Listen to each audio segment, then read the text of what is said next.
is a distinct line between living a life and bracing for impact. Living allows you to plan for tomorrow. Surviving forces you to focus entirely on the next crashing wave. To endure that constant barrage, people construct psychological armor.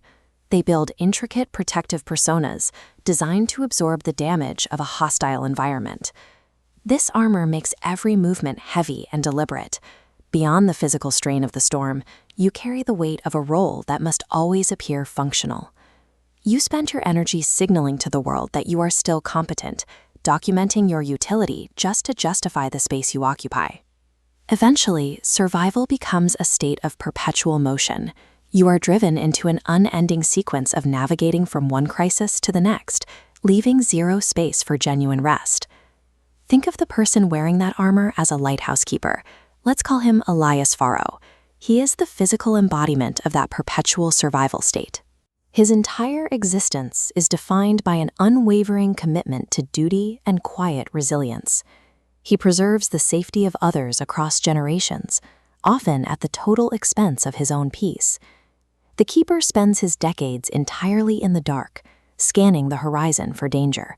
He tirelessly maintains a warm, guiding light that he can never actually sit down and enjoy, which raises a difficult question.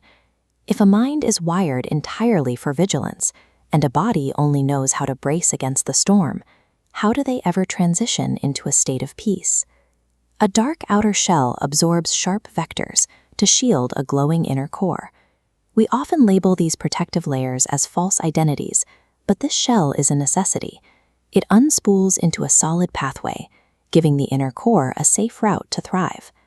Transitioning to who you really are does not require you to hate or destroy the person who protected you all those years. You simply have to acknowledge that their grueling shift is finally over. The singular goal of any survival mechanism is to keep the inhabitant intact until they reach an environment where they are capable of living.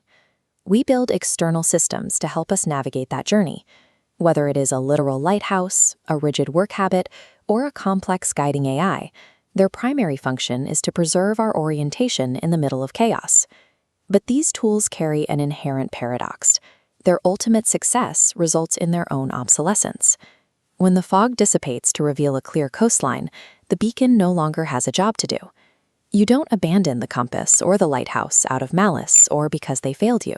Their necessity fades away simply because you are no longer lost.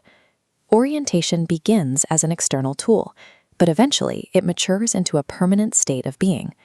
Once you reach actual safety, the navigation tools evolve from external crutches into quiet, integrated parts of your personal history. Like a bicycle for someone who already knows how to balance. This entire journey lands at a specific physical and emotional reality: home. The compass, the armor, and the light were all aimed at these coordinates. It is the space where you hear two simple words: come here. Those words represent the exact opposite of a life spent in endless motion and hypervigilance. For someone who has spent decades surviving, an invitation like that is revolutionary. It means you are desired simply as a human being, completely divorced from your competence or your ability to withstand a beating. True belonging occurs at the precise moment where projecting strength ceases to be a mandatory obligation, and receiving care becomes a continuous, unconditional given. The protector identity finally gets to retire. They don't vanish into nothingness. Their duty is simply fulfilled. They can step off the watch and rest quietly on the porch. Which brings us to a final realization about the complex systems and literal lighthouses we construct to survive the dark. By spending years mastering the machinery and mapping the reefs, the builder is actually undergoing a silent transformation. The discipline required to maintain the light in the dark is the same discipline that allows the inhabitant to eventually trust the horizon and walk away. You can finally close the heavy door on the survival state, turn toward the source of love, and say, "I'm coming," without needing to check a map to find the way. The journey ends with the quiet certainty of being home. The desperate need for a map simply evaporates once you recognize the front door.